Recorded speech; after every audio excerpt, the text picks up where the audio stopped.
എൻ്റെ പേര് ജഹാന. ഞാൻ ഇൻഡുസിലെ സ്റ്റുഡൻ്റ് ആയിരുന്നു. ഓൺലൈനായിട്ട് ഞാൻ കോഴ്സ് ചെയ്തിരുന്നത്. ആദ്യം എനിക്ക് ചെറിയ ടെൻഷൻ ഉണ്ടായിരുന്നു, എങ്ങനെയെങ്കിലും ഫോളോ അപ്പ് ചെയ്യാൻ കഴിയുമെന്നൊക്കെ വിചാരിച്ചിട്ട്.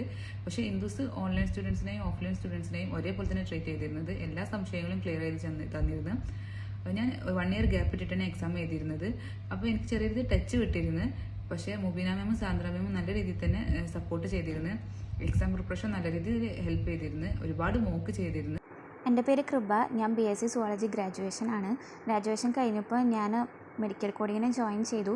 മെഡിക്കൽ കോഡിങ്ങിന് ജോയിൻ ചെയ്യുന്നതിന് മുമ്പ് ഞാൻ ഫ്രണ്ട്സിനോടൊക്കെ ചോദിച്ചിട്ടുണ്ടായിരുന്നു ഏതാണ് നല്ല ഇൻസ്റ്റിറ്റ്യൂഷൻസ് എന്നെല്ലാനും. അപ്പോൾ എനിക്ക് കുറച്ചും കൂടി ബെറ്ററായിട്ട് തോന്നിയത് ഇൻഡസ് എഡ്യൂക്കേഷൻ ആണ്. അങ്ങനെ ഇൻഡസ് എഡ്യൂക്കേഷനിൽ ജോയിൻ ചെയ്തു. ജോയിൻ ചെയ്തപ്പോൾ എനിക്ക് ഈവനിങ് ബാച്ച് ആയിരുന്നു കിട്ടിയിരുന്നത്. അതുകൊണ്ട് തന്നെ ഞാൻ കൂടുതലും ഓൺലൈൻ ക്ലാസ്സസ്സാണ് കൂടുതലും പ്രിഫർ കൊടുത്തിട്ടുണ്ടായിരുന്നത്. ഓൺലൈൻ ക്ലാസ് ആയാലും ഞാൻ ഓഫ്ലൈൻ ക്ലാസ്സിലും പോയിട്ടുണ്ടായിരുന്നു. ഓഫ്ലൈൻ ക്ലാസ്സും ഓൺലൈൻ ക്ലാസ്സും എനിക്ക് രണ്ടും ഒരേപോലെ തന്നെ എഫക്റ്റീവായിട്ടുള്ള ക്ലാസ്സസ് ആയിട്ടാണ് തോന്നിയിട്ടുണ്ടായിരുന്നത്. ശ്രീലക്ഷ്മി മാം ആയിരുന്നു ഫാക്കൽറ്റി. നല്ല ക്ലാസ് ആയിരുന്നു മാമിൻ്റെ.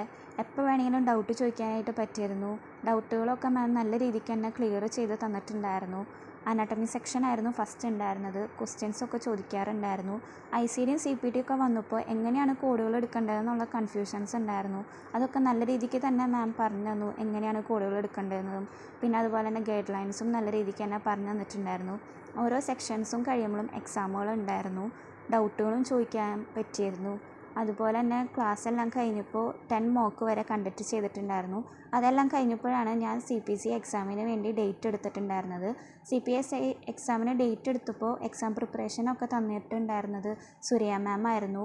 മാമിനോടും ഡൗട്ടുകളൊക്കെ ചോദിക്കാൻ പറ്റി. നല്ല രീതിക്ക് തന്നെ മാം ഡൗട്ടുകളൊക്കെ ക്ലിയർ ചെയ്ത് തന്നു. അതുപോലെ തന്നെ 16 മോക്ക് വരെ കണ്ടക്ട് ചെയ്തിട്ടുണ്ടായിരുന്നു. പിന്നെ മുബീന മാം ആയാലും ശ്രീലക്ഷ്മി മാം ആയാലും സുരയ മാം ആയാലും അവിടുത്തെ എല്ലാവരായാലും ഭയങ്കര അധികം സപ്പോർട്ടീവായിരുന്നു. CPC എക്സാം ഞാൻ എഴുതി.